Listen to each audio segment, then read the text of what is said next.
Não, elogio, não é constatação. Obrigado, professor Hermes Guerreiro.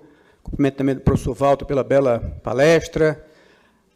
A doutora Renata Castro vai falar em seguida. Boa tarde a todos. Tivemos aqui, já falei um pouquinho de manhã e agora à tarde. Certa ousadia, houvesse falar aqui sobre federalismo, nesse Estado que tem tantos grandes estudiosos, estava falando agora com o professor Hermes sobre isso, grandes estudiosos do federalismo, né? O professor Raul Machado Horta talvez seja o maior nome no Brasil, no direito brasileiro, sobre federalismo. O professor Baracho também, que é muito... A professora Isabel Derzi, que também é um grande nome nesse campo de federalismo. Mas esse é o problema do cearense, ele tem essa ousadia que é inerente ao Ceará, por isso que estou cometendo essa ousadia aqui de falar sobre esse tema. E, basicamente, vou falar com os senhores, com todos aqui, é um livro que publiquei no final do ano passado, chamado Federalismo e Democracia em Tempos Difíceis. Então, são algumas reflexões que fiz exatamente sobre esse tema, como o federalismo se relaciona, acho que até o Tiago já fez muita generosidade, um comentário elogioso para ele, né, Tiago? Então, vou fazer um pouco de propaganda desse livro, que é sobre isso que eu vou falar aqui. E, claro que como o Congresso é direito financeiro, e esse tema, o federalismo como um antídoto à autocracia, é mais um tema de direito constitucional, eu vou procurar enfatizar o aspecto de direito financeiro, né, do federalismo fiscal, nesse tema. Mas o livro trata mais de direito constitucional, mas também tem esse aspecto um dos capítulos é sobre isso, sobre federalismo fiscal, como uma das dimensões da democracia.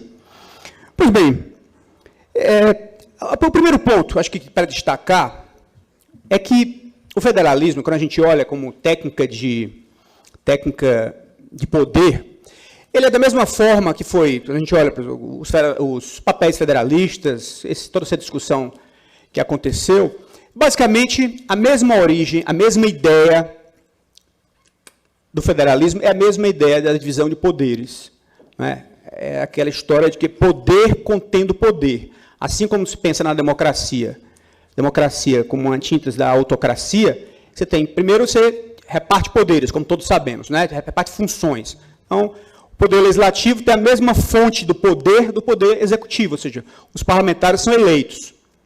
Então, a mesma fonte do poder. O poder judiciário, que também vai conter poder, a fonte do poder na própria Constituição, ali atribuído. E também, os governadores e os prefeitos, no federalismo, eles têm a fonte de poder da mesma forma, vem direto do povo, né? São eleitos igualmente. Então, aqui já tem uma diferença para o Estado unitário. O Estado unitário, em geral, são departamentos e não estados, né, federados, e no Estado unitário, ali, em geral, pode até ter algum tipo de eleição, mas os poderes, eles são delegados, há uma delegação, não é distribuição de competências feita pela própria Constituição. É delegação de poderes do governo central. Então, acho que essa é uma diferença central. É poder contendo poder, assim como o poder legislativo contém poder, e o judiciário contém poder, também os governadores, os prefeitos contêm o poder. E a gente vê isso muito claramente, assim, essas manifestações desse tipo de fenômeno. As primeiras coisas que os autocratas fazem, além de fechar o Congresso, além de fechar ou intimidar muito fortemente o Poder Judiciário, né, aposentando compulsoriamente ministros, a ditadura Vargas fez isso, a ditadura de 64 fez isso, todo ditador ameaça fazer isso, o candidato a ditador, autocrata ameaça fazer isso, mas um dos elementos também é afastar governadores, né? Afastar. E a gente olha, tem um livro que é fantástico, eu recomendo todo mundo que tem interesse nesse assunto ler, foi escrito, acho que no final de 2018, felizmente faleceu, a Madeleine Albright, que foi chefe do Departamento de Estado dos Estados Unidos, escreveu um livro chamado Fascismo, um Alerta. E ela mostra toda essa história do fascismo, o início dele, do nazismo, das primeiras providências. E Hitler foi afastar os governadores eleitos, né? A federação afastou. Aqui no Brasil também, a ditadura Vargas afastou governadores, a ditadura militar afastou governadores, e mesmo, a gente olha, por exemplo, tem um livro agora que eu acabei de ler, é um livro antigo já, de 2014, mas eu não tinha lido ainda, li por acaso esses dias, do José Serra, fantástico eu ver esse livro. 50 anos esta noite, escrito em 2014, José Serra contando as memórias dele. E ele conta, ele é presidente da UNE, quando houve a a ditadura em 31 de março, ou 1º de abril, como ele diz, foi 1º de abril, não foi 31 de março, 30 de março, ele conta isso. Era um projeto de estado de sítio no Brasil, proposta de estado de sítio pelo João Goulart, e uma das propostas, a ideia do governo, clara, era afastar 2 governadores, do São Paulo e do Rio de Janeiro. Então, quer dizer, a autocracia sempre procura enfraquecer tudo que o contém, não é? Toda forma de contenção. Então, o federalismo é também uma técnica de contenção de poder, isso que eu estou querendo destacar, né? Então, ao lado das outras técnicas de contenção do poder, próprias da democracia, ou seja, quem ganha a eleição hoje, daqui a 4 anos, disputa de novo, ou seja, eleições periódicas é um elemento chave da democracia, exatamente por isso, que a ideia minoritária hoje, a ideia vencedora hoje, pode ser a ideia vencedora daqui a 4 anos, daí a importância da liberdade de expressão, da liberdade de imprensa. Por isso que as redes sociais foram tão vistas de forma tão alvissareira no começo. Todo mundo achava, puxa, as redes sociais serão uma força para melhorar a democracia, porque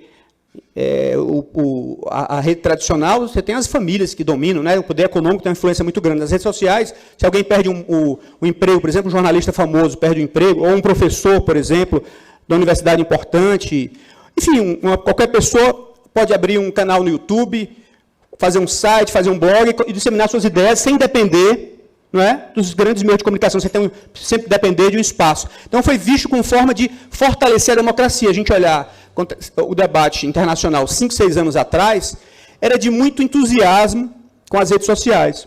E depois, o pessoal começou a dizer, com as fake news, né, disseminação em grande massa disso tudo, e a gente começou a ver, disse, olha, até a The Economist tem um editorial sobre isso. Elas estão distribuindo muito mais veneno do que qualquer outra coisa, né? Estão atrapalhando o debate público muito mais do que ajudando. Mas o fato é o seguinte, faz parte da regra da democracia a mais ampla possível, liberdade de expressão, liberdade de opinião, exatamente saber disso, que a ideia vencida hoje, pode ser a ideia vencedora daqui a algum tempo. Então, por isso que é tão importante isso, a liberdade de associação, a liberdade de manifestação, tudo isso é parte da regra do jogo. Pois bem, mas por que o federalismo, além de contenção do poder, como já falei, por que ele favorece a democracia? Aí tem vários aspectos.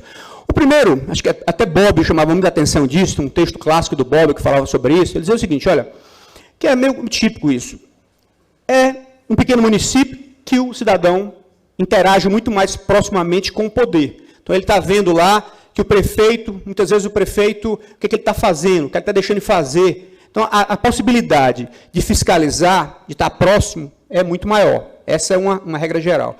Mas, claro que isso depende de outras coisas. Depende também, a gente sabe também que no pequeno município, muitas vezes o sistema de peso e contrapeso, ou seja, de poder contendo poder, é muito mais fraco, né? A força da oligarquia local é muito maior também, pode ser muito maior do que é no poder central. Então, isso é uma... Tocqueville mesmo, quando estudou esse assunto nos Estados Unidos, ele chamava a atenção para isso. Olha, pode ser muito bom se tiver um grande nível de educação política, de cultura política, mas se não for o caso, pode ser que a opressão no pequeno município seja muito maior do que no grande município. Então, aí é interessante isso, porque federalismo é descentralização, isso é importantíssimo, é a força local, mas federalismo também é centralização, não é só descentralização. Então, tem um aspecto do federalismo que pode favorecer a democracia nesse aspecto da centralização. Por exemplo, se há uma opressão no município, você pode recorrer ao Tribunal de Justiça, que não está sujeito às influências políticas locais. Se há uma pressão no determinado Estado, você pode recorrer ao Supremo Tribunal Federal, que não está sujeito a tantas pressões locais. Então, o federalismo também é isso, dos dois lados. É tanto evitar a opressão do governo federal sobre os estados e municípios, mas também, se houver alguma opressão local ou estadual, você pode recorrer sempre ao poder central para melhorar o estado de coisas, né? O Supremo Tribunal Federal tem feito isso. Então, eu quero só demonstrar que acerta nos dois sentidos, porque ele pode favorecer a democracia. Outro ponto, ele deve ser flexível, claro, porque quando a gente vai estudando federalismo e vai vendo as teorias de federalismo, gente, é muito empírico isso. além da teoria, olhar a experiência prática. A gente vê que não tem nenhum modelo, pelo menos eu já vi vários e estudei um bocado esse assunto, não tem nenhum modelo de federação que seja exatamente idêntica à outra. Cada uma tem uma diferença. Por exemplo, a gente olha o Senado brasileiro. E alguém diz assim, olha, quando a gente aprova uma lei complementar, então, aparentemente, os estados estão participando. Doutora Ela, tudo bem? Boa tarde. Aparentemente, os estados estão participando fazer essa lei complementar, de uma lei nacional, que impõe algumas coisas, algumas restrições para os estados. Só que a gente sabe que a regra de eleição no Brasil, a regra de eleição para o Senado, é uma regra de eleição, aos mesmos critérios políticos, majoritária, e os senadores, muitas vezes, são opositores do próprio governador. Ou seja, muitas vezes eles não representam o Estado. Eles agem lá muito mais afinados, às vezes como opositor. Eu trabalhei muitos anos no Congresso Nacional e via isso claramente. Um senador trabalhando contra o seu próprio Estado, porque ele era um potencial candidato a governador, então ele não queria fortalecer o governador incumbente, o governador atual. Totalmente diferente em outras experiências de federalismo. A gente pega, por exemplo, a Federação Alemã, o Conselho Federal, cada representante, ele é indicado pelo próprio governador de cada land, né, de cada estado. Muito diferente do Brasil, que segue o modelo americano. E o modelo americano já foi assim também. Era uma indicação direta. Depois eles passaram para o modelo de eleição igual à Câmara Parlamentar. Mas o fato é isso, que a gente vai vendo que cada modelo, cada lugar tem uma experiência muito própria. E a gente vê também muito, na experiência prática, muitos lugares, Malásia é um caso típico, vários lugares, Áustria é outro exemplo interessante, que se chama na literatura de federação sem federalismo. Até o Brasil, em certa medida, em grande medida, talvez, doutora Hélida, seja isso também, uma federação sem federalismo, né? E muito de Estado unitário, essa é uma tradição de Estado unitário, é muito forte em muitos aspectos. Claro que nem todos, mas tem muitos aspectos que isso é muito, muito forte. Então, para ter uma federação de fato, ou seja, poder contendo poder, e fortalecer a democracia, no sentido de que as preferências locais são respeitadas em cada localidade, em que as decisões, em vez de ser uma decisão centralizada, sejam decisões locais, alguns condicionantes são fundamentais para que esse federalismo seja um federalismo efetivo. Primeiro, o poder tem que ser realmente dividido, gente, não pode ser só formal. Tem que ter realmente divisão de poderes, no sentido de que, primeiro, o Congresso Nacional não é um Congresso total. Essa é uma questão interessantíssima. Congresso Nacional não ser um Congresso total. Houve essa discussão muito forte nos Estados Unidos, no Obamacare, aquele mudança do plano do sistema de saúde americano. Foi um grande debate, talvez nos últimos 50 anos, acho que só perde para a discussão do New Deal. A grande discussão sobre federalismo nos Estados Unidos, acho que é a aula de federalismo que se interessa pelo assunto, é discutir, ler o que a Suprema Corte decidiu, as opinions. E é uma discussão, é muito interessante isso, porque o que se decidiu lá? Olha, estados são obrigados, não são obrigados, na verdade, a aderir ao Obamacare. O Obamacare estendia a proteção, né, de saúde que os cidadãos tinham direito, melhorava muito o sistema de saúde para os cidadãos mais pobres. Os estados não são obrigados a aderir, mas os que não aderirem perderão todas as demais transferências anteriores. É uma regra, olha, não é obrigado, mas se você não aderir, você perde as transferências que você já recebe. O que é que a Suprema Corte americana diz? Inconstitucional. Não pode. Está sendo, o Congresso Nacional está agindo como um Congresso total. Está querendo que os estados vivam sob as instruções do Congresso Nacional. Não é isso federalismo. Os estados não podem viver sob as instruções, sob as ordens do Congresso Nacional. Ele não é um Congresso total. Quando se decidiu pelo federalismo, por duas ordens de poder, as competências são dos estados e os estados não podem usar esse tipo de mecanismo, de pressão, de coerção, quase, para obrigar os estados a aderirem. Então, quem quiser aderir tem que ser uma adesão no limite da sua autonomia, não porque está sendo coagido por uma regra do governo federal. Outro ponto fundamental, e aqui um ponto central do direito financeiro, que é o federalismo fiscal, é que os recursos financeiros precisam ser divididos, não é?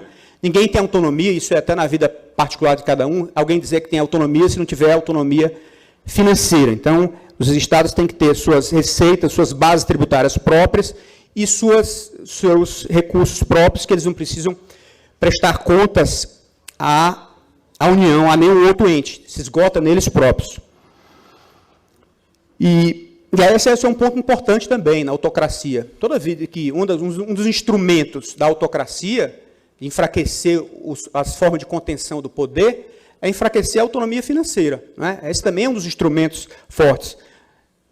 Não precisa de intervenção direta, às vezes a intervenção é muito mais sutil, né? Você enfraquece financeiramente os estados e os municípios, e não precisa de uma intervenção forte, não precisa afastar o governador. Basta tirar o dinheiro do governador, né? O recurso do estado e município, que ele fica para ficar com a velha expressão de pires na mão. Então, o federalismo fiscal é, portanto, um elemento-chave, né, da democracia, da repartição de poderes. Então, fortalecer a democracia e impedir a autocracia é fortalecer o federalismo fiscal. E aí, toda hora no Brasil, a gente tem medidas como essa nos Estados Unidos, essa que era apenas tirar recursos, apenas para eles era uma coisa, mas para a gente parece apenas, era tirar recursos que já existiam. Aqui no Brasil, as medidas são muito mais duras o tempo inteiro. O Congresso Nacional, toda hora, age como um Estado unitário, né, como um Congresso total. Agora, a gente está até discutindo, que a doutora Ela está aqui, estou lembrando dela, está discutindo lá no âmbito do Supremo Tribunal Federal, o ministro Gilmar Mendes constituiu uma comissão de experts lá, e para discutir a lei complementar 192 e 194, que simplesmente reduzem drasticamente a base tributária dos estados, né? Reduz radicalmente o ICMS, que é a principal base tributária dos estados. Fez isso como se fosse um congresso total, né? Como se o ICMS ele pudesse dispor livremente, sem olhar, sem consultar os estados.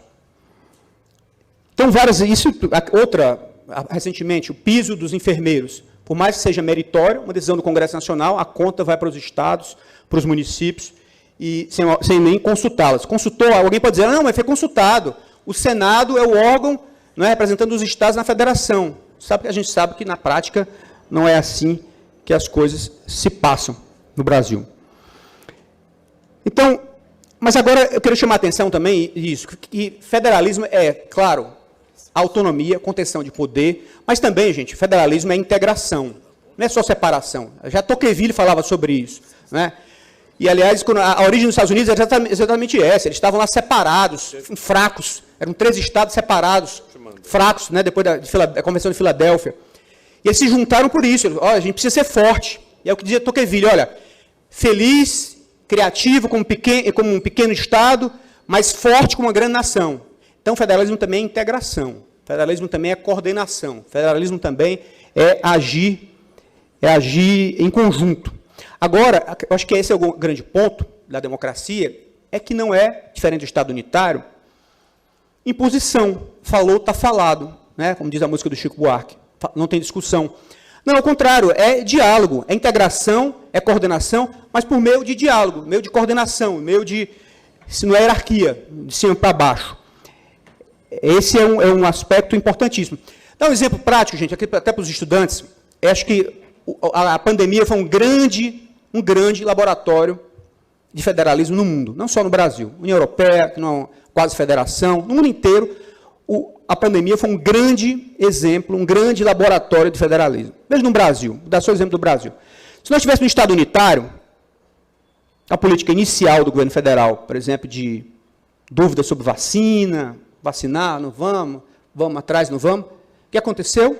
Um Estado que tem autonomia, São Paulo, o governador tomou a liderança e fez. A primeira vacina é do Estado, não é da União. Aí, claro que a União viu que estava perdendo a liderança, muitos governadores estavam procurando o governador de São Paulo e se apressou para fazer também. Veja, se não tivesse autonomia, se fosse Estado unitário, isso não teria acontecido. Então, um bom exemplo de que como é importante essa autonomia para garantir certas políticas públicas. Ou seja, porque o poder federal não era o poder total, tinha autonomia nos estados. Outra coisa interessante é que federalismo é coordenação, é cooperação, mas é também, a gente não pode esquecer, competição. Competição também é bom. Competição não é necessariamente ruim. Claro que a competição pode ser demais, pode degenerar, pode ser disfuncional. Mas algum grau de competição É saudável. Competição entre os estados, quem vai liderar isso? Quem vai fazer a melhor política educacional? Quem vai fazer a melhor política de saúde? Competição entre os estados e a União, não é? Nesse caso é um caso típico, a União competiu, os estados, o Estado de São Paulo partiu na frente, a União não quis ficar para trás, e foi depois assumiu a liderança do processo, passou a comprar as vacinas e distribuir Brasil afora. Então, federalismo é cooperação, mas é também competição. E nessas medidas de isolamento também foi um caso típico de que houve isso, né?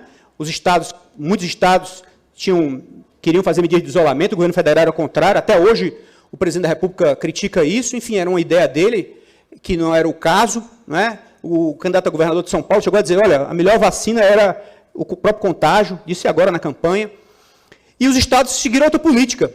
E aí a disputa chegou no governo federal, ou chegou no Supremo Tribunal Federal que arbitrou. Não, é o princípio da predominância do interesse. O interesse maior aqui, porque quem administra os hospitais são os estados, são os municípios, tem que prevalecer a decisão dos estados e dos municípios. Então, de novo, o federalismo atuou. Se fosse Estado unitário, isso não teria acontecido, né? Era a política do governo federal que seria a política total. Então, a democracia foi favorecido para isso. Então, eu vou concluir, gente, só com primeiro, um pedido até a professora Isabel fala sobre isso, o Elvésio também fala sempre sobre isso. E uma das coisas que a gente fala muito um dos pedidos, assim, quando for falar em estados e municípios, não use o termo entes subnacionais. São governos regionais, governos estaduais, governos municipais, porque a gente já entra reduzido, né? Subnacional. Né? Parece que a hierarquia, parece que os estados e os municípios são abaixo. Mas a federação não é isso. A federação é mesmo nível. Né? Sentamos à mesa na mesma condição, e não na condição inferior. Mas aí, só lembrando aqui, eu quero concluir esse livro, o título do livro, como disse a vocês, é Federalismo e Democracia em Tempos Difíceis. E concluí o livro, o último capítulo, eu chamei de Em Busca de Tempos Melhores. Já que era em tempos difíceis, eu chamei Em Busca de Tempos Melhores. Claro, uma referência óbvia a Proust, famoso livro dele, Em Busca de Tempo Perdido. Pois bem, aí eu lembrei no início do século XIX, o presidente da Suprema Corte americana, John Marshall, ele fez um vaticínio preciso que a história tem fartamente demonstrado. Ele dizia: a questão que diz respeito à extensão dos poderes efetivamente concedidos ao governo federal está perpetuamente surgindo e provavelmente continuará a surgir enquanto o nosso sistema existir. Então, é isso, quer dizer, não é dado, o federalismo é uma coisa sendo construída o tempo inteiro. Então, permitir despontar a diversidade, fundamental isso, experimentalismo, a diversidade, cada lugar testando, fazendo testes institucionais, reforçar os mecanismos de coordenação e cooperação e conviver com algum grau de competição, são caminhos para extrair os melhores resultados dessa forma de Estado tão engenhosa. Federalismo e a própria democracia são, portanto, obras em processo permanente de reformas, de rediscussão, imperfeitas, que envolve enorme esforço de diálogo, que sofrem constantes ameaças de retrocesso, a gente está vendo no Brasil agora, em vários lugares do mundo, que necessitam de instituições fortes, de modo a rechaçar as tentações de centralizar, de padronizar o país e de diminuir as possibilidades de participação dos cidadãos, impedindo o florescimento de inovações, de soluções locais, enfraquecendo as bases da própria democracia. Muito obrigado, gente.